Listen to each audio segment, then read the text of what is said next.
Rental real estate. Should I rent or should I own? There's really two distinct trains of thought on this.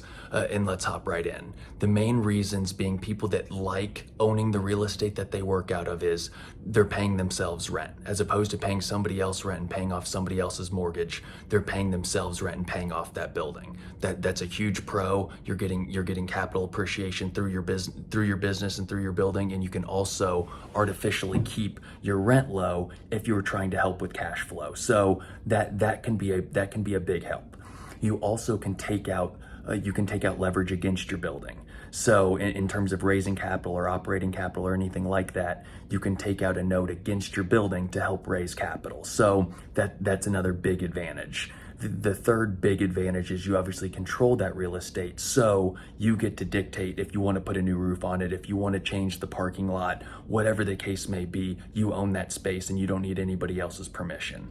Those are the three really big advantages to owning the real estate. Now, some of the big disadvantages. Obviously, it takes a lot more capital to get started. So dental offices, the real estate is not inexpensive, so most likely you are going to be taking out more leverage to afford that building. So as soon as that happens, now you're paying interest. That's going to affect some of your margins. Another thing that's very interesting in terms of dental real estate is really your offices, the dental real estate takes about a 20% haircut because of the additional plumbing and electrical we have to put into our facilities to run the chairs. So because of that, you never really get 100% of the value back that you put in terms of the build out. So there is a little bit of loss there, and people are a little bit skeptical of that.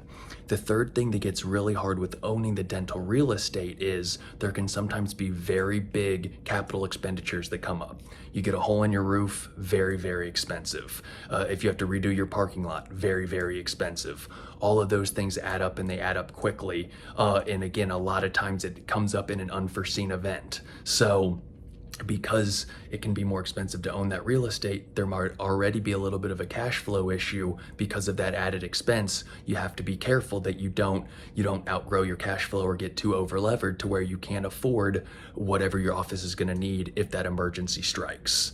So again, from a high level, it really is a risk reward portfolio. If you would like to rent versus if you would like to own, there is more that goes into the ownership side, but there is more upside.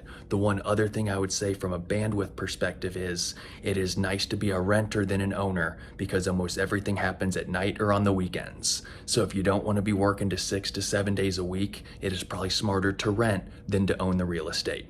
Thanks so much as always, guys. Comment down below if you learned anything or if you want to learn anything more.